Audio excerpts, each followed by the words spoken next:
আজকে আমি যে বিষয় নিয়ে আলোচনা করব সেটা হচ্ছে বিদেশে চাকরির মূল উপাদান এই কন্ট্রাক্ট পেপার বা চুক্তিপত্র, যেটা ছাড়া চাকরি করাই অসম্ভব।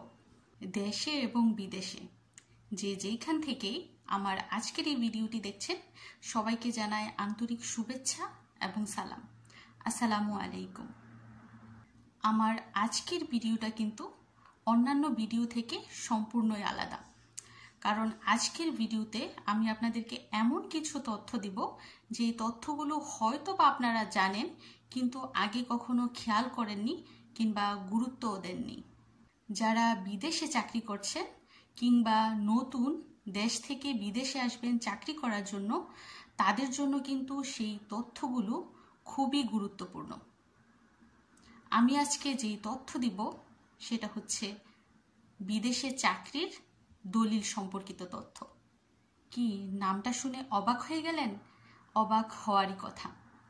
কোনো মূল্যবান জিনিস ক্রয় বিক্রয় করতে যেমন দলিল প্রয়োজন হয়, ঠিক তেমনি বিদেশে চাকরি করতেও কিন্তু দলিলের প্রয়োজন হয়, কারণ একটা চাকরি কিন্তু কম মূল্যবান সম্পদ নয়। চাকরির দলিল সম্পর্কে গুরুত্বপূর্ণ তথ্যগুলো শোনার জন্য অবশ্যই ভিডিওর শেষ পর্যন্ত দেখতে হবে, কোনো অংশই কিন্তু মিস করা যাবে না। যদি মিস করেন তাহলে আপনারই লস। তো চলুন আজকের মূল্যবান ভিডিওটি শুরু করা যাক। প্রিয় দর্শক বন্ধুরা, আজকে আমি আপনাদেরকে এমন একটা জিনিসের সাথে পরিচয় করিয়ে দিব যে জিনিসটা কিনা যারা বিদেশে চাকরি করছেন তারা দেখেছেন, স্পর্শ করেছেন এবং এটাতে সাইনও করেছেন। আর যারা নতুন দেশ থেকে বিদেশে আসবেন তাদেরও কিন্তু অবশ্যই এই জিনিসটার সাথে দেখা হবে। কি অনেকটা ধাঁধার মতো লাগছে, তাই না? আজকে আমি আপনাদেরকে বিদেশে চাকরির যেই দরকারি জিনিসটার সাথে পরিচয় করিয়ে দিব সেটা হচ্ছে এই কন্ট্রাক্ট পেপার বা জব অফার বা শর্তনামা, চুক্তিপত্র, দলিলপত্র যাই বলেন না কেন, এটাই হচ্ছে সেই স্পেশাল জিনিস। বিদেশে চাকরি করতে গেলে যে জিনিসটা লাগে সেটাই হচ্ছে এই কন্ট্রাক্ট পেপার। এই কন্ট্রাক্ট পেপারে সাইন করেই কিন্তু একজন প্রবাসীকে কিংবা একজন বিদেশে চাকরিরত ব্যক্তিকে কোম্পানিতে চাকরি করতে হয়, হোক সেটা কফিলের আন্ডারে কিংবা কোম্পানির আন্ডারে। বিদেশে চাকরির জন্য এই কন্ট্রাক্ট পেপার বা জব অফার কিন্তু খুবই গুরুত্বপূর্ণ একটা জিনিস। যারা বিদেশে চাকরি করছেন তারা অবশ্যই এমন একটা কাগজের মধ্যে সাইন করে তারপরে চাকরি করা শুরু করেছেন। আমি ব্যক্তিগত সুরক্ষার জন্য এখানে কোম্পানির নাম আর কর্মীর নাম মুছে দিয়েছি। বিদেশে যারা চাকরি করছেন তাদের মধ্যে অনেকেই জানেন না যে এই কন্ট্রাক্ট পেপারটা আসলে কি। এর মধ্যে সাইন করেছেন সেটা জানেন, কিন্তু এটার মধ্যে কি লেখা আছে সেটা কিন্তু অনেকেই জানেন না। আজকে আমি আপনাদেরকে বিস্তারিত বলবো যে এই কন্ট্রাক্ট পেপারটা আসলে কি এবং এর মধ্যে কি শর্তগুলো লেখা আছে। এই পেপারের মধ্যে কি লেখা থাকে সেটা জানার আগে আমাদের আগে জানতে হবে যে এই কন্ট্রাক্ট পেপার বা চুক্তিপত্র আসলে কি। আপনি যে কোম্পানিতে চাকরি করছেন কিংবা একজন কর্মী যে কোম্পানিতে চাকরি করে, সে কি কি শর্তে একটা কোম্পানিতে চাকরি করবে তার লিখিত দলিলই হচ্ছে এই কন্ট্রাক্ট পেপার বা চুক্তিপত্র। এটাকে আমি দলিলের সাথে তুলনা করছি এই কারণে, কারণ একটা দলিল যতটা মূল্যবান এই কন্ট্রাক্ট পেপারও কিন্তু ঠিক ততটাই মূল্যবান। আপনার চাকরির একটা সম্পদ হচ্ছে এই কন্ট্রাক্ট পেপার, কারণ এর মধ্যে যেই শর্তগুলো থাকে এই শর্তগুলো মেনেই কিন্তু আপনাকে একটা কোম্পানিতে কিংবা কফিলের আন্ডারে চাকরি করতে হয়। চাকরির ক্ষেত্রে সুবিধা পাওয়ার জন্য এই পেপারটা কিন্তু খুবই গুরুত্বপূর্ণ একটা কাগজ। কোম্পানির কাছ থেকে আপনি কি কি সুবিধা বা অসুবিধা পাবেন কিংবা কোম্পানি আপনার কাছ থেকে কি কি সুবিধাগুলো ভোগ করবে সব কিছুই কিন্তু এই কন্ট্রাক্ট পেপার কিংবা চুক্তিপত্রের মধ্যে উল্লেখ থাকে। আপনি কোম্পানিতে চাকরি করেন কিংবা কফিলের আন্ডারেই চাকরি করেন না কেন, আপনাকে কিন্তু এই কন্ট্রাক্ট পেপারে সাইন করে তারপরে চাকরিতে জয়েন করতে হয়। আর এই কন্ট্রাক্ট পেপারে কিন্তু একবার না দুইবার সাইন করতে হয়। প্রথমবার সাইন করে চাকরিতে জয়েন করতে হয়, আর এর কিছুদিন পর আবার দ্বিতীয়বার বা চূড়ান্তভাবে এই পেপারে সাইন করতে হয়। চূড়ান্তভাবে এই পেপারে সাইন করার পর এই পেপারের মধ্যে আপনার জন্য যা যা শর্ত লেখা থাকবে এই শর্তগুলো আপনার নামের সাথে অ্যাড করে তারপরেই কিন্তু একটা কোম্পানিতে আপনার পিএফ বানানো হয়। এই চুক্তিপত্রের শর্তগুলো আপনার পিএফ এর সাথে যুক্ত হওয়ার পর আপনি যতদিন ওই কোম্পানিতে চাকরি করবেন ঠিক ততদিনই কিন্তু এই শর্তগুলো আপনার উপর প্রযোজ্য হবে। মানে এই চুক্তিপত্রের মধ্যে যা যা শর্ত থাকবে সেই শর্তগুলো মেনেই কিন্তু আপনাকে কোম্পানিতে বা কফিলের আন্ডারে চাকরি করতে হবে যতদিন আপনি ওই কোম্পানি বা কফিলের আন্ডারে কাজ করেন। এখন আসা যাক মূল আকর্ষণে, যে এই কন্ট্রাক্ট পেপার বা চুক্তিপত্রের মধ্যে কি কি লেখা থাকে। এই কন্ট্রাক্ট পেপার বা চুক্তিপত্রের মধ্যে লেখা থাকে যে আপনার কি চাকরি, আপনি কি চাকরি করবেন, আপনি কি লেবারে চাকরি করবেন নাকি অন্য কোনো পজিশনে চাকরি করবেন, আপনার বেতন কত, আপনাকে কয় ঘন্টা ডিউটি করতে হবে সেটা এই চুক্তিপত্রের মধ্যে সুন্দরভাবে উল্লেখ থাকে। আপনার ডিউটির পরে কি কোনো ওভারটাইম আছে কিনা সেটাও কিন্তু এই চুক্তিপত্রের মধ্যে লেখা থাকে। অনেক সময় লেখা থাকে ফিক্সড ওভারটাইম, মানে আপনি যত ঘন্টায় ওভারটাইম করেন না কেন আপনাকে মাস শেষে একটা নির্ধারিত ওভারটাইমের মূল্য দেয়া হয়, সেটাই হচ্ছে ফিক্সড ওভারটাইম। আবার কোনো কোনো ক্ষেত্রে উল্লেখ থাকে যে ওভারটাইম থাকলে করতে হবে আর না থাকলে নাই। তাছাড়া এই কন্ট্রাক্ট পেপারের মধ্যে লেখা থাকে যে আপনি সপ্তাহে কতদিন ছুটি পাবেন, আপনি কোম্পানির কাছ থেকে কোনো সুবিধা পাবেন কিনা, যেমন মেডিকেল সুবিধা, মানে কোম্পানি আপনাকে কোনো চিকিৎসার ব্যবস্থা করবে কিনা সেটাও কিন্তু এই কন্ট্রাক্ট পেপারে লেখা থাকে। এই কন্ট্রাক্ট পেপারে লেখা থাকবে যে আপনি কত বছর পর পর দেশে ছুটিতে যেতে পারবেন, আপনি কি কোম্পানির কাছ থেকে থাকার খরচ খাওয়ার খরচ পাবেন নাকি এটা একবারে ফিক্সড ধরা হয়েছে আপনার বেতনের সাথে, সেটাও কিন্তু এই কন্ট্রাক্ট পেপারের মধ্যেই লেখা থাকে। আর এই পেপারটা কিন্তু ইংরেজিতে লেখা থাকে, তবে কোনো কোনো ক্ষেত্রে আরবিতেও লেখা থাকে। তো যারা যারা বিদেশে চাকরি করছেন তাদের মধ্যে এমন কোনো লোক নেই যে এই কন্ট্রাক্ট পেপারে সাইন করেননি, তবে বিভিন্ন কোম্পানির কন্ট্রাক্ট পেপারের কালার বিভিন্ন রকম হয়ে থাকে। তবে যেই রকম কালারই হোক না কেন এই কন্ট্রাক্ট পেপারে অবশ্যই আপনাকে সাইন করে তারপর কিন্তু বিদেশে চাকরি করতে হবে। এই চুক্তিপত্রের যেই শর্তগুলো দেয়া আছে সেই শর্তের সাথে যদি আপনি একমত হন তাহলে এখানে অ্যাকসেপ্টে সাইন করবেন, আর যদি একমত না হন, আপনার কাছে যদি কোনো কিছু অযৌক্তিক মনে হয়, আপনার কাছে যদি কোনো কিছু পছন্দ না হয়, তাহলে আপনি নন অ্যাকসেপ্টে সাইন করবেন। নন অ্যাকসেপ্টে সাইন করা মানে আপনি এই চুক্তিপত্রের সাথে একমত না, আপনি এই চুক্তিপত্রটাকে রিজেক্ট করছেন।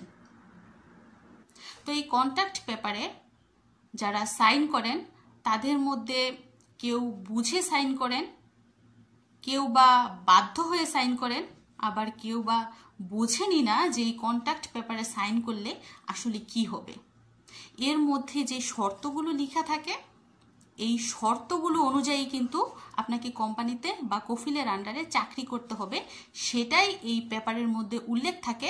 একটা কোম্পানিতে চাকরি করতে হলে এই শর্তগুলো মেনে এইখানে সাইন করে তারপর আপনাকে কোম্পানিতে চাকরি করতে হবে, যাতে করে আপনি কোম্পানিকে ভবিষ্যতে কিছু না বলতে পারেন যে আমার সুবিধা কেন কম কিংবা আমার থেকে অন্যজনের সুবিধা কেন বেশি। এই পেপারে কিন্তু শুধু বাংলাদেশিরা সাইন করে না, পৃথিবীর যেই দেশ থেকেই যারা অন্য দেশে গিয়ে চাকরি করে তাদের সবারই কিন্তু এই কন্ট্রাক্ট পেপারে অবশ্যই সাইন করতে হয়। এটা যেই দেশেই হোক না কেন, যেই জাতিই হোক না কেন কিংবা যেই মানুষই হোক না কেন, যারা বিদেশে চাকরি করছেন তারা কিন্তু খুবই সরল সোজা প্রকৃতির হয়। তো তাদের মধ্যে যারা যারা একটু কম বোঝে তারা ভাবে যে এই পেপারটাতে সাইন করেছি মানে আমার চাকরিটা হয়ে গেছে। আসলে তা না, এই পেপারটাতে সাইন করেছেন মানে চুক্তিবদ্ধ হয়েছেন কোম্পানিতে যে এই শর্তে আপনি কোম্পানিতে চাকরি করবেন।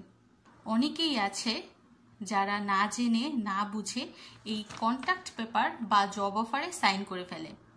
ফলে বেশিরভাগ প্রবাসী অভিযোগ করে যে আমার কোম্পানি আমাকে কম বেতন দেয়, আমাকে ওভারটাইম দিচ্ছে না, কিংবা আমি খাবারের খরচ পাচ্ছি না, আমি মেডিকেল খরচ পাচ্ছি না, কিংবা আমি থাকার খরচ পাচ্ছি না। এর কারণ হচ্ছে আপনি যখন এই কন্ট্রাক্ট পেপারে সাইন করেছেন তখন এগুলো উল্লেখ ছিল না। কোম্পানি যে আপনাকে এই সুবিধাগুলো দিবে সেগুলো উল্লেখ ছিল না বলেই কোম্পানি এই সুযোগ সুবিধাগুলো আপনাকে দিচ্ছে না, যার ফলে আপনারা কোনো পুলিশ প্রশাসনের কাছে গিয়েও সাহায্য চাইতে পারছেন না। আর কোম্পানি বা কফিলও কিন্তু বোকা নয়, তারা আপনাকে দিয়ে যেই পেপারে সাইন করিয়েছে সেটার সব শর্ত সুন্দর করে আপনার পিএফ এর সাথে অ্যাড করে দেয়, যাতে করে কোনো সমস্যা হলে সেই পিএফ আপনাকে কিংবা কোনো পুলিশ প্রশাসনকে তারা দেখাতে পারে। এখন অনেকেই বলতে পারেন যে আমি তো না বুঝে এই কন্ট্রাক্ট পেপারে সাইন করে ফেলেছি, এখন আমি এটাকে কিভাবে চেঞ্জ করব, কিংবা লেখাগুলোকে কিভাবে বদলাবো। আসলে লেখাগুলোকে বদলানোর কোনো রাস্তা নেই। যেটা আপনি একবার সাইন করে ফেলেছেন, যেই শর্তগুলো মেনে আপনি কোম্পানির সাথে একবার চুক্তিবদ্ধ হয়েছেন, সেই লেখাগুলো চেঞ্জ করার কোনো রাস্তা নেই, কারণ এই লেখাগুলো আপনার পিএফ এর সাথে যুক্ত হয়ে গেছে। যতদিন আপনি এই কোম্পানিতে কিংবা কফিলের আন্ডারে চাকরি করবেন ততদিন আপনাকে এই কন্ট্রাক্ট পেপারের চুক্তিগুলো মেনেই তারপর চাকরি করতে হবে। তবে হ্যাঁ, যদি আপনার বেতন বাড়ে তখন এই বেতনের অংশটা শুধু এই কন্ট্রাক্ট পেপারে চেঞ্জ হয়ে আপনার পিএফ এর সাথে যুক্ত হবে। এখন আসা যাক এর সমস্যার সমাধান নিয়ে। যারা বিদেশে চাকরি করছেন একই কোম্পানিতে অনেক বছর ধরে, তারা তো অলরেডি এই কন্ট্রাক্ট পেপারে সাইন করে চুক্তিবদ্ধ হয়ে তারপর চাকরি করছেন, তাদের তো আর কোনো উপায় নেই এই শর্তগুলো বদলানোর। কিন্তু যারা নতুন দেশ থেকে বিদেশে আসবেন চাকরি করার জন্য, কিংবা যারা এক কোম্পানি থেকে আরেক কোম্পানিতে ট্রান্সফার হবেন, তারা অবশ্যই আগে এই কন্ট্রাক্ট পেপারটা ভালো করে পড়ে বুঝে তারপর এখানে সাইন করবেন। যদি নিজে না পড়তে পারেন তাহলে অন্যকে দিয়ে পড়িয়ে ভালোভাবে বুঝে তারপর এই কন্ট্রাক্ট পেপারে সাইন করবেন। কারণ এই পেপারে সাইন করা মানে আপনার চাকরি জীবনটা সুন্দর হবে না অসুন্দর হবে, আপনি সুবিধা পাবেন না অসুবিধা পাবেন, সব কিছুই কিন্তু এর উপরেই নির্ভর করবে। তাই আগে থেকেই সতর্ক হয়ে সাবধান হয়ে তারপর আপনাদের এই কন্ট্রাক্ট পেপারে সাইন করতে হবে। কারণ কেউ যখন প্রবাসে আসে, কেউ যখন দেশ ছেড়ে তার পরিবার ছেড়ে প্রবাসে আসে, তখন কিন্তু একদিন আর 2 দিনের জন্য আসে না, বছরের পর বছর কিন্তু তাদের এই প্রবাসী কাটিয়ে দিতে হয় চাকরির করে। তো চাকরি করার আগে এবং চাকরিতে জয়েন করার আগে অবশ্যই এই মূল উপাদান, চাকরির যেই মূল উপাদান এই কন্ট্রাক্ট পেপার বা চুক্তিপত্র, সেটা অবশ্যই জেনে বুঝে তারপর সাইন করবেন। আর এখন বিদেশে অনেক সুযোগ সুবিধা বেড়েছে, আপনি যদি না চান তাহলে আপনাকে কোম্পানি জোর করে চাকরি করাতে পারবে না, আপনি এক কোম্পানি ছেড়ে অন্য কোম্পানিতে চলে যেতে পারবেন। কারণ প্রবাস জীবন কিন্তু সবার সুখের হয় না, এবং সবার ভাগ্যেও কিন্তু প্রবাস জীবনে সুখ লেখা থাকে না। কিছু থাকে ভাগ্যের উপর, আবার কিছু নিজেকেও তৈরি করে নিতে হয়। বিদেশে আসার পর যারা আপনাকে এই পেপারে সাইন করাবে তারা কিন্তু আপনাকে বিভিন্ন মিথ্যা আশ্বাস দিয়ে তারপর এই পেপারে সাইন করাবে। আপনি বুঝতেও পারবেন না যে আপনাকে তারা কতটা ধোঁকা দিচ্ছে আর আপনার সাথে কতটা বেইমানি করছে। আবার অনেকে আছে নিজে জানতে পারছেন কিংবা বুঝতে পারছেন যে এই পেপারের মধ্যে আপনার সাথে কি অনিয়ম করা হচ্ছে, কিন্তু তারপরেও কিছু বলতে পারছেন না, মুখ বুঝেই আপনাকে পেপারটাতে সাইন করতে হচ্ছে এবং চাকরি করতে হচ্ছে। তো এমন অসংখ্য প্রবাসী আছেন যারা কোম্পানির শর্তের মধ্যে আটকে আছেন, কোম্পানির এই শিকলের মধ্যে বন্দী আছেন, না কিছু করতে পারছে না কিছু বলতে পারছে। যে শর্তগুলো, যে অনিয়মগুলো কোম্পানি একজন শ্রমিকের জন্য ছুড়ে দেয়, সেই অনিয়মগুলো মেনেই কিন্তু একজন প্রবাসীকে কোম্পানিতে চাকরি করতে হয় কিংবা কফিলের আন্ডারে চাকরি করতে হয়। এর শেষ কবে, এর কবে শেষ হবে সেটা আমরা কেউই জানি না। একমাত্র আল্লাহ তাআলাই পারেন এই দুর্দিনগুলো শেষ করে, এই দুর্দিনগুলো কাটিয়ে প্রবাসীদের সুদিনের ব্যবস্থা করে দিতে। আজকের ভিডিওটা আর লম্বা করব না, এখানেই শেষ করব। আর ভিডিওটা কেমন লাগলো এবং ভিডিওর তথ্যগুলো আপনার কেমন লাগলো সেটাও আমাকে কমেন্ট করে জানাবেন। আর আজকের তথ্য সম্পর্কে যদি কোনো মতামত কিংবা প্রশ্ন থাকে সেটাও কিন্তু আমাকে কমেন্ট করে জানাতে পারেন। তো আজকের মতো এখানেই বিদায় নিচ্ছি। সবাই ভালো থাকবেন, সুস্থ থাকবেন, আমাদের জন্য দোয়া করবেন। আল্লাহ হাফিজ।